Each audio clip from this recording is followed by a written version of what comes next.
గణేశాయ నమః. ఓం శ్రీ మాత్రే నమః.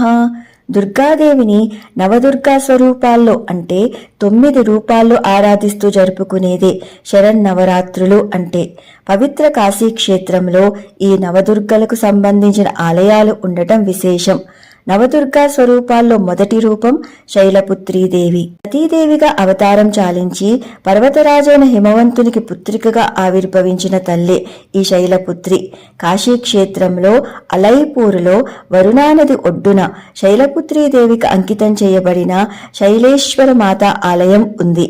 ఈ ఆలయంలో శైలేశ్వరీ మాత శైలేశ్వరుడితో కలిసి భక్తులకు దర్శనమిస్తుంది. ఇక్కడ అమ్మవారు ఒక చేత్తో త్రిశూలాన్ని, ఇంకొక చేతిలో పద్మాన్ని పట్టుకుని వృషభంపై ఆసీనురాలై భక్తులకు దర్శనమిస్తుంది.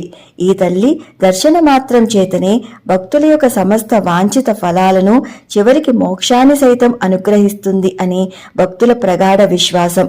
ఉత్తర భారతదేశంలో ఎక్కడెక్కడి నుంచో ఎందరెందరో భక్తులు నేటికి నవరాత్రి యొక్క మొదటి రోజున ఈ అమ్మవారిని దర్శించుకోవటానికి వస్తుంటారట. ఈ అమ్మవారికి ఎర్రని పూలను, వస్త్రాన్ని సమర్పించుకోవటం ఆనవాయితీ.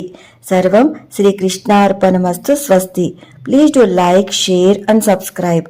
కృష్ణ సఖి.